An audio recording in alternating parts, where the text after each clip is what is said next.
tahriibku waa talxumo fadlan ha haligi naftaada. waxa uu si maalinle ah ugu wareegaa wadooyinka xaafadaha iyo goobaha ay dadku ku kulmaan ee magaalada Muqdiso si uu asaagiisa iyo dadka waaweyn ugu wacyigeliyo tahriibka isagoo adeegsanaya hab fudud oo u sahlaysa in uu ku soo jiito dareenka dadweynaha. halka Soomaaliya waxa ugu baaqaya waxay tahay nin walba oo muwaadin Soomaaliyeed ah inuu wadankiisa u joogo. Axmed Aadan oo wiilkan dhalinyarada ah waxa uu u dhaqdhaqaaqaa la dagaalanka tahriibka. codbaahiyahan uu ku qaylinayo iyo boorar uu ku soo daabacay sawiro ka hadlaya dhibaatooyinka yaala marinka loo maro tahriibka ee dhulka saxaraha isla markaana lagu daabacay halku dhig uu kula dagaalamayo tahriibka kuwaasuu ku dhajiyo gaadiidka dadweynaha iyo goobaha ay dadku ku kulmaan ayaa u suuragelisa wiilkan in uu wacyigelintan ah la dagaalanka tahriibka uu si maalinlaha u gaarsiiyo kumanaan dad ah halka dadka qaarna uu si toos ah ugu sharaxo sawirada uu wato iyo qataraha tahriibka. ninka badu galay kadibna intuu saas u dhintay maxaa dambeynaysa ooyina u dambeynaysa Soomaa ya ooyina u dambeynaysa waalidka wuxuu ku sugnaanaya heer uu yiraahdo ubadkayga waxa uu wacyigelintan ka dhanka ah tahriibka ka soo bilaabay xarumaha qaar ka mid ah degmooyinkan gobolka Banaadir muddo hadda laga joogo 7 sano laakiin habkan uu hadda u adeegsanayo codbaahiyaha iyo sawirada ayuu wadaa muddo 2 bilood ah. Axmed oo ah wiilkaas dhalinyarada ah oo aad aragtaan waxa ay fikradan ah inuu dadka ka wacyigeliyo tahriibka ay ku dhalatay kadib markii isaga uu tahriibay isla markaana uu qatar geliyay nafsadiisa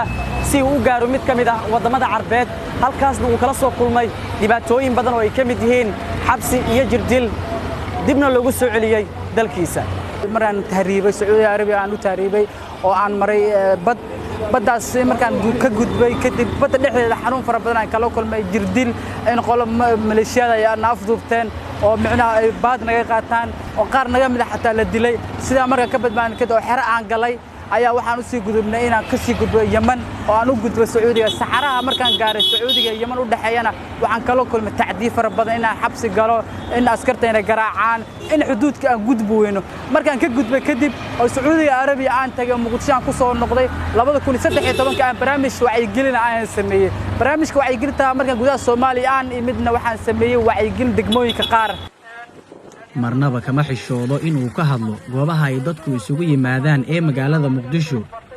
wiilkan 20 jirka si uu fariintiisa u faafiyo waxaana jira goobo uu si gaar ah u bartilmaameedsado halkaas uu maalin walba ka sameeyo wacyigelintan. wadankaaga aamin wadalkaaga joog marka waxaan ogaaday hotel xalfad lagu qabto waxa ka qiimo badan in bulshadii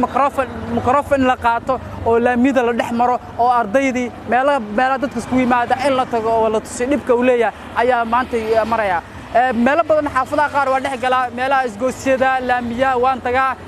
meelaha dadka isku yimaadaan jaamacadaha oo kale meel aan tagin ma jirto meelaha baabuurta laga raaco waan tagaa marka mikrofonkayga wata waxa adeegsanaa waa mikrofon iyo sawir marka dad qaar way jiraan qaar Allah si oo iga caawiyeen waraaqaha saa ku heli lahaa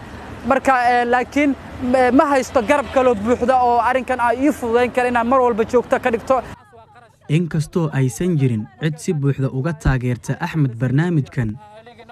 haddana waxa uu rajaynayaa in uu rumeeyo riyooyinkiisa oo ah in dadka Soomaaliyeed uu ka joojiyo tahriibka.